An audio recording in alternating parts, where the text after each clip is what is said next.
Saya rasa jelas tentang Kesatuan Perancis. Jadi kita akan masuk. Ini saya nak tunjuk pula perbezaan apa dikatakan sebagai Persekutuan Amerika Syarikat. Okey, Persekutuan Amerika Syarikat daripada perkataan sekutu. Itu sekutuan.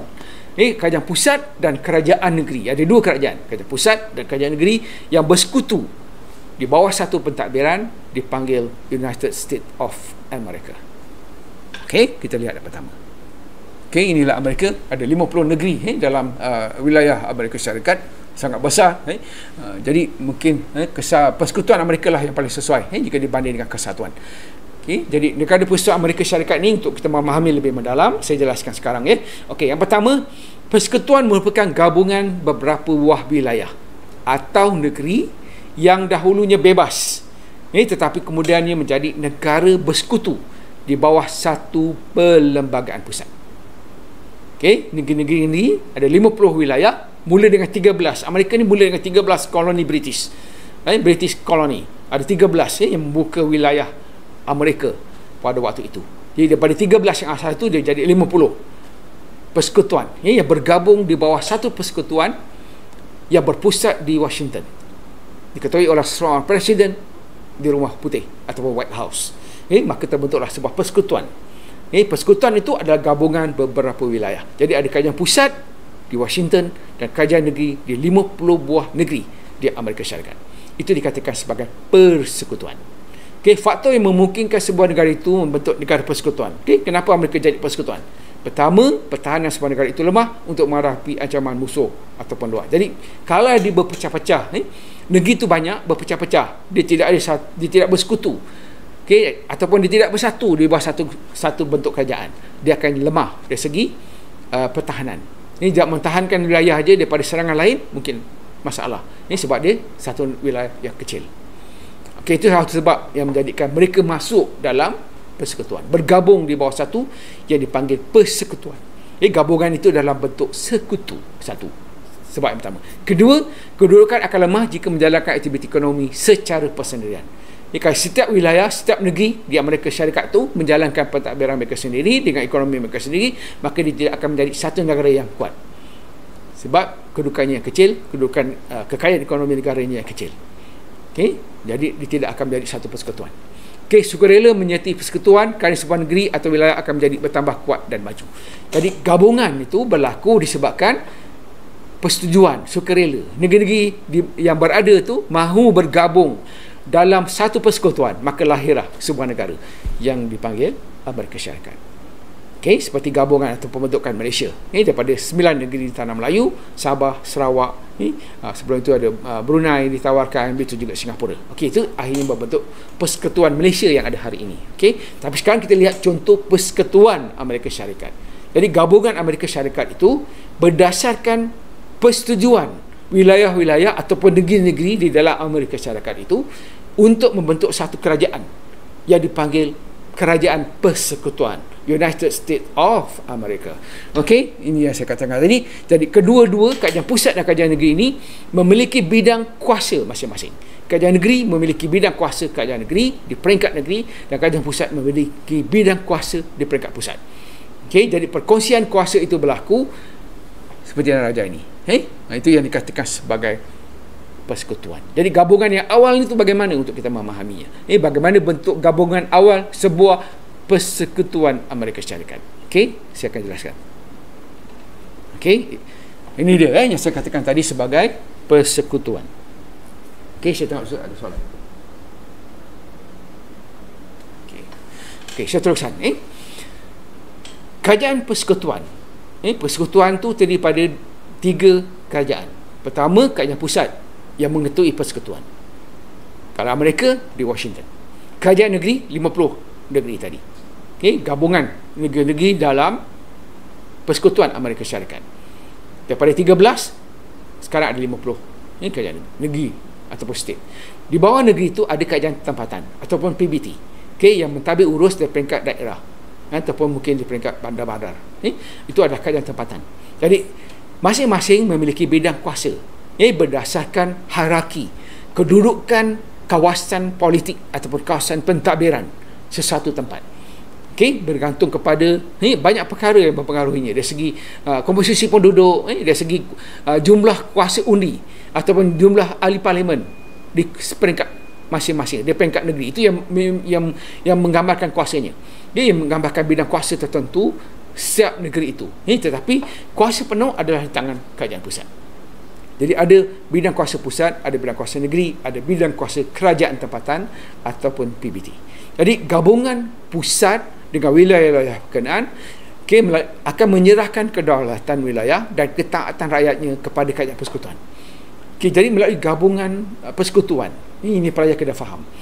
Melalui gabungan sebuah persekutuan, pertama, kerajaan pusat ini mewakili keseluruhan negara yang dipanggil Amerika itu. Di bawah seorang presiden. Hari ini dipanggil seorang presiden. Jadi presiden itu akan mewakili rakyat seluruh Amerika dari segi pemerintahan. Sebagai seorang ketua negara, ketua kerajaan.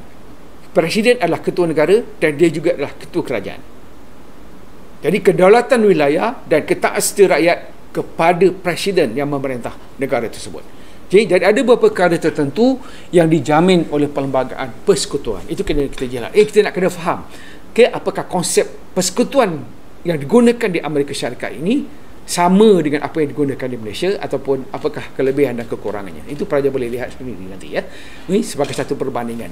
Tapi yang jelas kita kena faham apa dia persekutuan Amerika Syarikat. Ini sebab dia dekat dengan kita dan kita juga adalah sebuah negara persekutuan.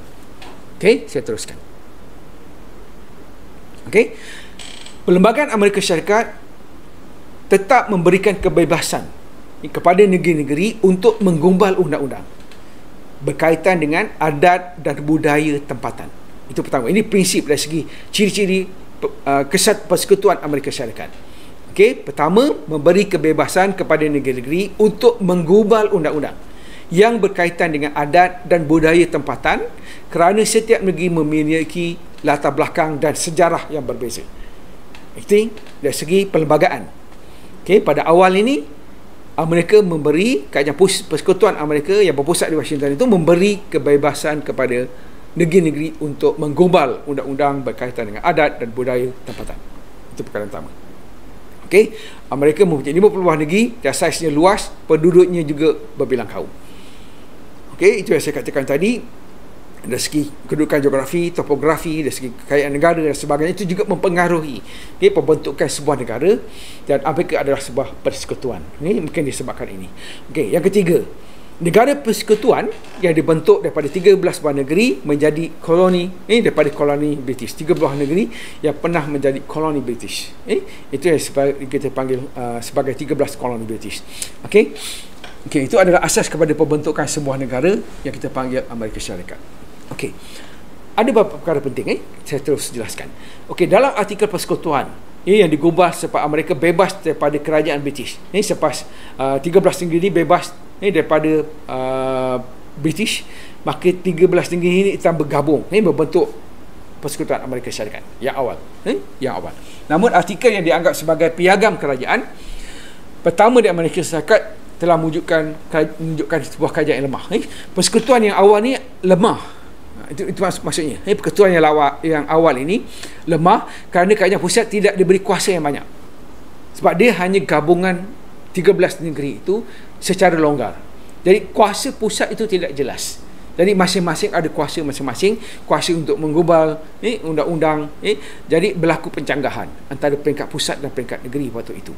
Itu yang perlu diperbaiki. Jadi apa yang kita lihat dalam persekutuan Amerika ini, dia telah mengubah keadaan ini untuk memberi kuasa yang lebih kepada kerajaan pusat. Kita jelaskan. Kekurangan kuasa kerajaan persekutuan memberikan beberapa kesan. Sebab tu dia perlu ubah. Sebab tu dia nak ubah artikel tadi yang menjadi asas kepada perlembagaan Amerika Syarikat supaya kelemahan kerajaan persekutuan itu dapat diatasi. Contoh kelemahan kerajaan pusat ataupun kerajaan persekutuan pada waktu itu, pertama, kerajaan baru tidak dapat melaksanakan projek-projek pembangunan kerana tidak mempunyai sumber kewangan yang mencukupi disebabkan tiada kuasa mengutip cukai. Jadi kerajaan pusat ataupun kerajaan pusat dan persekutuan itu di peringkat persekutuan tidak ada kuasa mengutip cukai. Itu satu kelemahan besar. Jadi kerajaan persekutuan tidak ada sumber keuangan. untuk membiayai projek-projek pembangunan negara.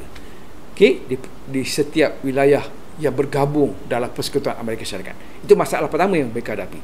Jadi yang kedua, kedudukan kewangan kerajaan persekutuan waktu itu bergantung kepada sumbangan kerajaan-kerajaan negeri. Kalau 13 negeri itu nak kena beri sumbangan, okey, kepada kerajaan pusat pada waktu itu. Okey, jadi itu menunjukkan kelemahan persekutuan. Ini sebab dia tidak ada sumber ekonomi dia sendiri. Okey, dia mengharap, dia bergantung kepada sumbangan daripada kerajaan negeri-negeri yang bergabung di bawah Persekutuan Amerika Syarikat. Itu satu kelemahan. Okey, yang ketiga, kerajaan persekutuan juga tidak dibenarkan membentuk sistem perdagangan antara negeri atau dengan negara lain. Jadi dari segi urusan perdagangan ni melibatkan perdagangan, bukan hanya perdagangan antara negeri, dia juga akan melibatkan perdagangan antara bangsa. Bila kita sebut perdagangan antara bangsa, dia akan berkaitan dengan hubungan antara negara. Jadi Persekutuan Amerika berhubung dengan negara-negara lain di Eropah, di Timur, di Asia Timur, di China, dan Jepun dan sebagainya. Jadi dia mesti mempunyai peruntukan dari segi perundangan. Itu dari segi hubungan dagang. Okey, dari segi urusan perdagangan. Bukan hanya perdagangan antara negeri di dalam Amerika Syarikat, tapi perdagangan antara negara. Sebab pada waktu ini berlaku perkembangan ekonomi dunia yang pesat, khususnya selepas berlakunya revolusi industri tahap kedua. Ini saya dah jelaskan, revolusi tahap kedua, tahap ketiga. Okay? Semua ini menjadikan Amerika sebuah negara yang kuat. Negara yang kuat sebab negara dia besar, negara dia kaya dengan pelbagai hasil bumi, negara dia mempunyai ramai bangsa, memiliki kekuatan dari segi ilmu pengetahuan. Ramai saintis, ramai penreka cipta, kemajuan dari segi teknologi, ilmu pengetahuan dan sebagainya. Semua itu memerlukan perubahan. Ini jadi satu perubahan penting yang mereka perlu buat pada itu adalah dari segi kerajaan. Siapa yang memerintah dan siapa yang mentadbir Amerika waktu itu sangat penting. Ini sebab itulah akan menentukan hala tujuan negara Amerika dari segi ekonomi, dari segi politik dan dari segi sosial. Keperluan penduduk yang berada di Amerika Syarikat waktu itu. Jadi perubahan dari segi perlembagaan itu sangat diperlukan pada waktu ini. Jadi kelemahan kerajaan persekutuan perlu diperbaiki. Mereka berpendapat, ramai ahli-ahli politik, ahli-ahli falsafah daripada Eropah yang berhijrah ke Amerika pada waktu itu membentuk sebuah negara baru yang dipanggil Amerika. Mereka melihat keadaan ini perlu diperbaiki. Sebab itu kalau kita lihat dari segi geografi ni, Amerika ni dia jauh, dia bukan sebuah negara Eropah. Pelajar yang kena faham, Amerika tidak berada di Eropah, tapi dia terlibat banyak dalam konflik dunia. Perang dunia pertama berlaku di Eropah, tamat bila Amerika masuk. Perang dunia kedua berlaku, melibatkan seluruh dunia juga. Bermula di Eropah juga. Terlibat saja Amerika tamatkan peperangan. Itulah Amerika. Ini sebuah negara besar, kuasa besar sebab dia memiliki semua sumber-sumber ekonomi. Memiliki kuasa ekonomi yang membolehkan dia menjadi imperialis. Dia tak perlu menjajah negara lain. Tetapi dia boleh menguasai ekonomi dunia dengan kekuatan kekayaan yang dimilikinya. Jadi ini berlaku disebabkan perubahan dari segi pemerintahan dan pentadbiran Amerika pada waktu itu. Jadi persetujuan daripada negeri-negeri diperlukan untuk menambah bidang kuasa kerajaan persekutuan. Jadi bentuk persekutuan di Amerika Syarikat itu mula mengalami perubahan apabila perlembagaan baru digubal. Ini step yang kedua kita kena faham dan perlu jelaskan bila kita menjawab soalan berkaitan dengan persekutuan Amerika Syarikat. Hasil daripada Convention Philadelphia 1789. Ini Convention Philadelphia 1789. Pertama, pembentukan perlembagaan Amerika setelah berlaku kompromi dicapai di kalangan 13 belah negeri. Ini yang kita katakan tadi, 13 koloni British di Amerika Syarikat. Jadi dalam Convention Philadelphia 1787 telah berlaku persetujuan antara gabungan negeri-negeri ini untuk membentuk sebuah perlembagaan baru. Maka 1788, 90 negeri telah mengesahkan perlembagaan baru Amerika Syarikat. Yang tinggal waktu itu New York, ni satu wilayah state yang besar, masih belum mengesahkan perlembagaan tersebut. Ini kerana pihak anti-federal. Waktu itu wujud satu golongan yang dipanggil anti-federal. Satu golongan yang menyokong federal. Ini dipanggil the federalists. Ini golongan persekutuan. Jadi dua kumpulan ini berlaku. Di New York ada yang anti, ada yang menyokong. Jadi pengaruh ini penting untuk mengukuhkan kedudukan persekutuan Amerika Syarikat pada waktu itu. Jadi persetujuan menerima perlembagaan baru ini sangat penting. Antara pemimpin-pemimpin seperti Alexander Hamilton, James Madison cuba mempengaruhi penduduk awam supaya menyokong perlembagaan baru. Mereka telah mewujudkan sebuah buku yang dipanggil The Federalist, di New York, dan akhirnya New York memberi persetujuan untuk menerima Convention Philadelphia 1787. Ini adalah satu detik penting yang membawa perubahan kepada persekutuan Amerika Syarikat menjadi satu persekutuan yang kukuh seperti hari ini. Ini saya ambil daripada buku Shakilah Yaakob 2005-50 buku tentang Amerika Syarikat. Kejayaan golongan federalis ini merupakan kejayaan peringkat awal. Kerajaan persekutuan perlu mengatasi beberapa masalah di peringkat kebahasaan seperti tiga perkara ini pelajar perlu faham. Pertama, had kuasa persekutuan. Walaupun kuasa diberikan pada kerajaan persekutuan, tetapi kuasa yang diberi pada kerajaan persekutuan itu mesti dibataskan. Itu dipanggil had kuasa persekutuan. Tidak boleh beri kuasa penuh kepada persekutuan. Kuasa persekutuan itu bisa dihadkan. Itu pertama, pendapat ramai ahli politik, ramai ahli falsafah pada waktu itu. Pertama. Kedua, memelihara hak rakyat. Jadi perlembagaan ini perlu melindungi hak dan kepentingan rakyat. Ini sebagai Amerika. Sebab tu rakyat Amerika hari ini mereka bangga. This is Amerika. Ini mereka sangat bangga. Negara Uncle Sam dan sebagainya. Ini mereka bangga sebab mereka kata perlembagaan itu memelihara hak mereka. Satu. Kedua. Yang ketiga, kedaulatan negeri-negeri. Jadi 50 negeri yang bergabung di bawah Amerika hari ini, dari segi kedaulatan negeri-negeri itu terjamin di bawah peruntukan perlembagaan. Bermula dengan Convention Philadelphia 1787 ini. Ini yang mengukuhkan persekutuan Amerika Syarikat pada waktu itu. Ada soalan apa aja? Jelas ini yang saya kata 13 koloni British 13 koloni British. Wilayah-wilayah yang sebelum ini di bawah penjajahan British. New Hampshire, Massachusetts, New York, New Jersey dan sebagainya. Bila New York memasuki gabungan ini, bersetuju dengan perubahan dari segi perlembagaan, maka banyak negeri-negeri lain akan turut serta menyokong perlembagaan ini.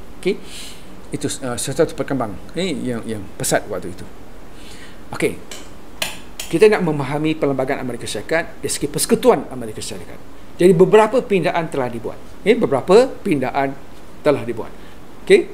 Selepas Convention Philadelphia, maka beberapa pindaan telah dibuat. Pertama, memberi kuasa kepada kerajaan persekutuan.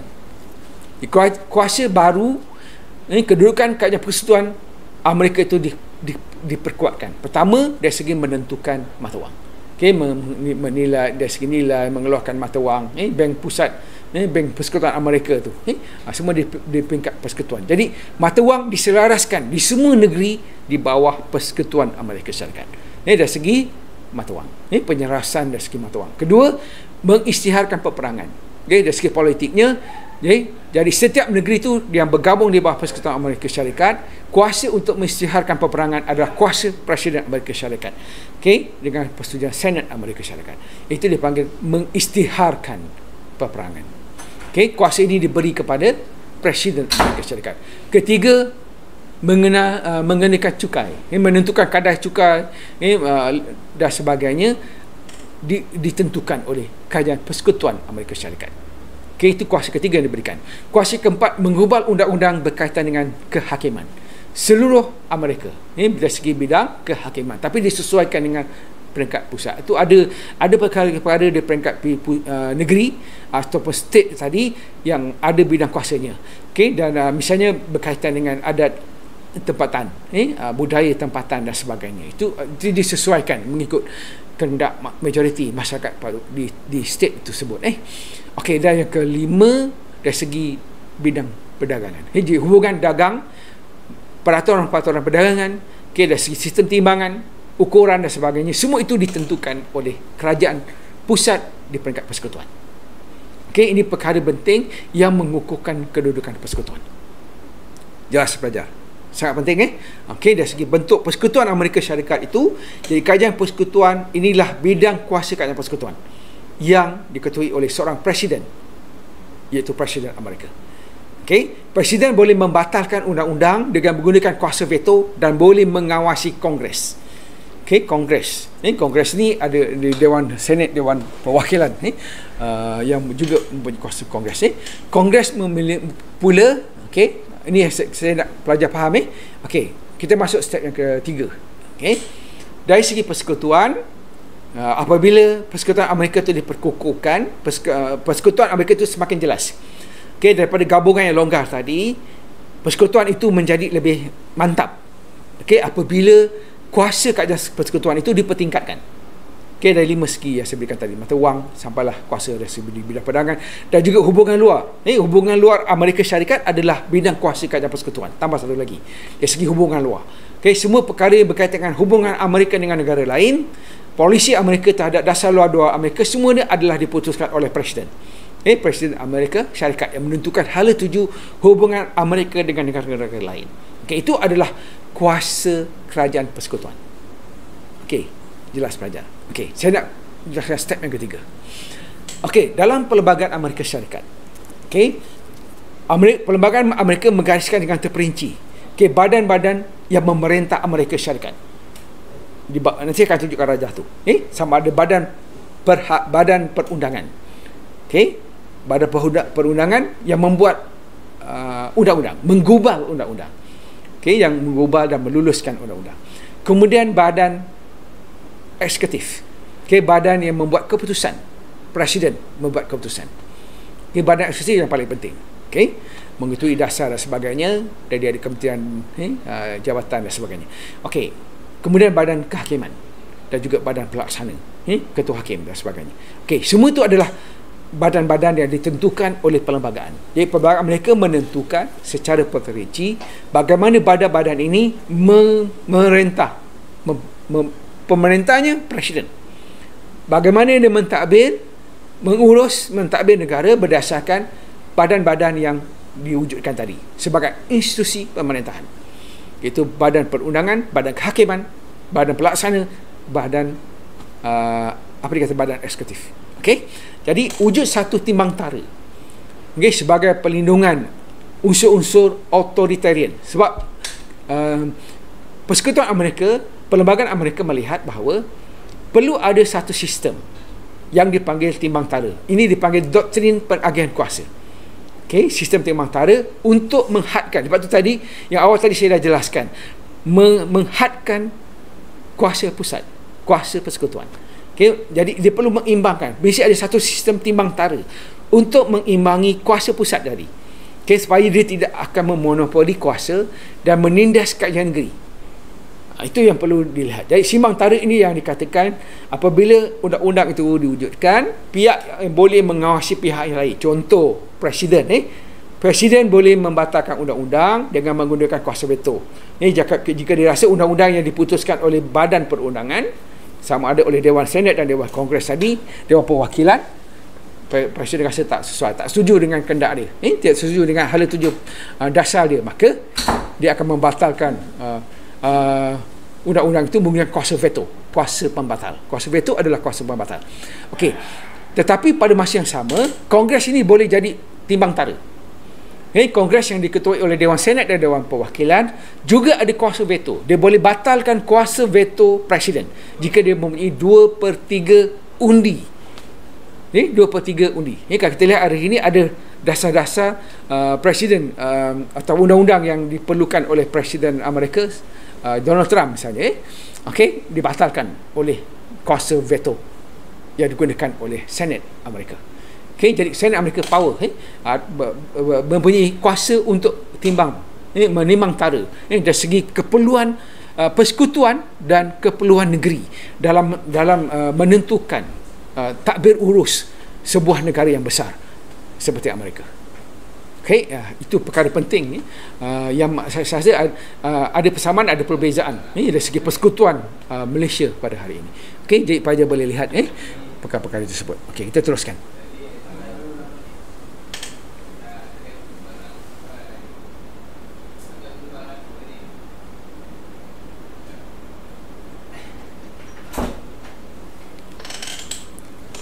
Okey, satu lagi perkara yang penting dalam Persekutuan Amerika Syarikat.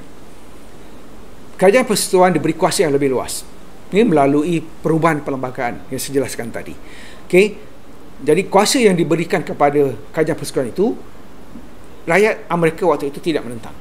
Kerana kebebasan dan hak peribadi mereka tidak terjejas. Itu dalam perkara yang kedua tadi yang saya jelaskan sebelum ini, di mana hak dan kedudukan masyarakat itu terjamin. Okey, jadi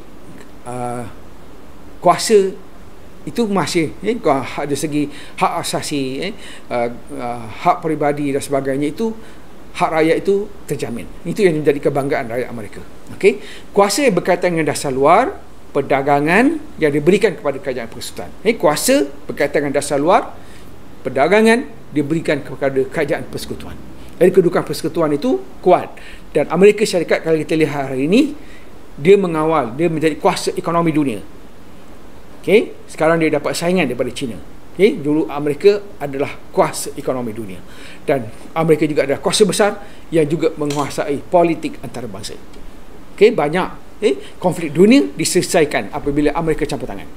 Okey, itulah kelebihan Persekutuan Amerika Syarikat. Okey, dari sebuah negara yang berasas daripada 13 koloni British, okey, berlaku perang saudara. Okay, di Amerika Syarikat ni segi sejarah latar belakang, Amerika itu sangat luas. Okay, semua itu akhirnya menjadikan di sebuah negara yang ada seperti hari ini. Kita hanya melihat apa di Persekutuan Amerika Syarikat. Jadi dari segi perlembagaannya, okay, bahagian yang ini yang sangat penting, yang pelajar perlu kait dengan apa yang saya jelaskan pada hari ini. Okay, dari segi perlembagaan, okay, meletakkan di mana kedudukan Presiden Amerika Syarikat sebagai ketua eksekutif, okay, yang membuat keputusan. Okay, yang mempunyai kuasa authority yang saya katakan tadi, yang berkuasa untuk membuat keputusan. Kena fahamkan siapakah Presiden Amerika Syarikat. Baca, jelaskan. Ini baca dan detailkan. Okay, kedudukan Presiden Amerika Syarikat. Okay, bagaimana dia dipilih. Okay, Presiden dipilih melalui pilihan raya. Okay, melalui amalan demokrasi, itu pilihan raya. Jadi Presiden Amerika dipilih oleh rakyat Amerika. Satu Amerika undi untuk memilih seorang Presiden Amerika Syarikat.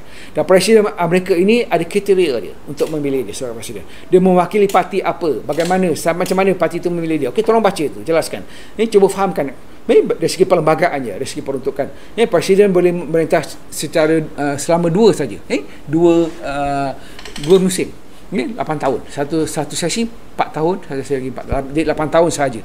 Okay, lepas tu dia tidak boleh lagi menjadi presiden. Okay, itu antara perkara penting yang pelajar kena faham, okay, dari segi presidennya. Okay, sebagai pemerintah, itu ketua negara, dan sebagai pentadbir, iaitu ketua kerajaan. Dia kena faham. Bila sebut ketua negara, ketua iaitu pemerintah. Ketua kerajaan, ketua pentadbir. Okay, yang mentadbir, urus sebuah negara. Okey, di bawah perlembagaan Amerika Syarikat ada 3 badan. Badan perundangan, badan kehakiman, badan eksekutif. Dan setiap badan ini mempunyai bidang tugas masing-masing. Tolong baca, fahamkan, detailkan bahagian ini. Okey, dan juga ada badan pelaksana. Okey, badan pelaksana inilah yang menjalankan undang-undang. Okey, apa yang diputuskan oleh undang-undang, diluluskan oleh Senat dan Dewan Perwakilan, akan menjadi undang-undang untuk negara Amerika. Ini maka kita parlimen. Okey, Dewan Rakyat, Dewan Negara, maka dia akan jadi undang-undang. Okay, akan digunakan di negara kita.